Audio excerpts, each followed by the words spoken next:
Pakistan, Mir Jafar and China. How China aims to enslave the Indian subcontinent. The first question is, who is Mir Jafar? He was the traitor who betrayed the Muslim Bengal kingdom and allowed the British to get a strong foothold and troops to enslave the Indian subcontinent.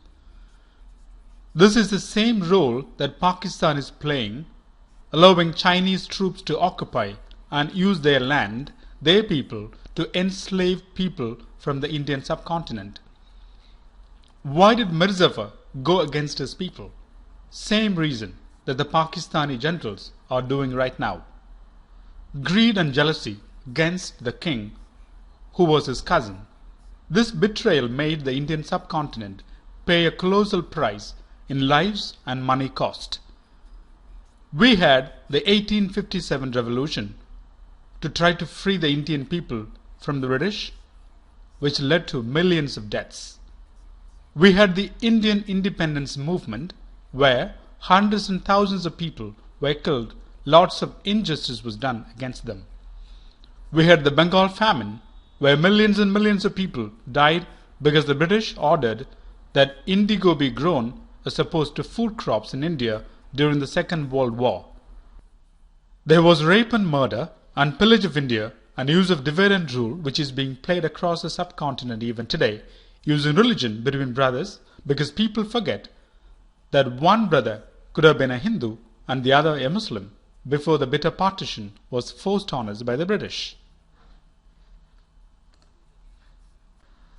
If you look up Mir Jafar in Wikipedia, you will see what he did and what role he had in allowing the British to conquer India, similar to what China is using Pakistan to conquer the Indian subcontinent, which would include Afghanistan, Pakistan, India, Bangladesh, Nepal, Burma and Sri Lanka. Pakistan continues the proud tradition of Mir Jafar as being a client state always on sale and available to the highest bidder. She played a role of a paid soldier for America, and now she believes the role of a paid soldier for China, except that the Chinese are at the door and inside their own country and enslaving their own people. Pakistani military establishment is working as the Chinese Mir Jafar to enslave the Indian subcontinent. Pakistan is in effect waging a war against itself, enslaving their people to the Chinese by allowing the use of Pakistani territory by the Chinese and selling huge tracts of Pakistani land to the Chinese. Here is a picture of how the Indian subcontinent was surrendered to the British, and another picture of how Pakistan is selling its own people to the Chinese.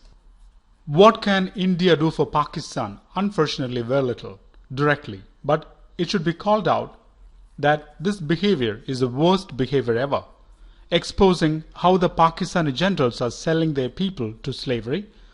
Hope they have made millions, taking the best of land, the best of property, and sold their people to slavery. They have even gone to the extent of selling Pakistani women to the Chinese. That is the level of hypocrisy and lawlessness of Pakistani army. India should be talking directly to the Pakistani people via social media, news channels, and any other mode of communication, alerting the Pakistani people to what they are being told and what the real truth is. What can India do to China to prevent this Mir Jafar movement? One is to begin with economic decoupling from China. 2. Give diplomatic recognition to Taiwan, making it difficult for China to deal with India. 3. Close the Mumbai and Kolkata Chinese embassies we don't need. These are Chinese spy agencies. 4. Impose Chinese occupation tax on all Chinese products of at least 30 to 50% in Chinese occupied Kashmir that currently China sits on. 5. Impose rigorous country of origin taxes on all products that are sold in India. It should have what percentage of a product comes from which country. So, one is manufacturing and ownership country. Second is what percentage of the materials in a product come from which country. Thank you.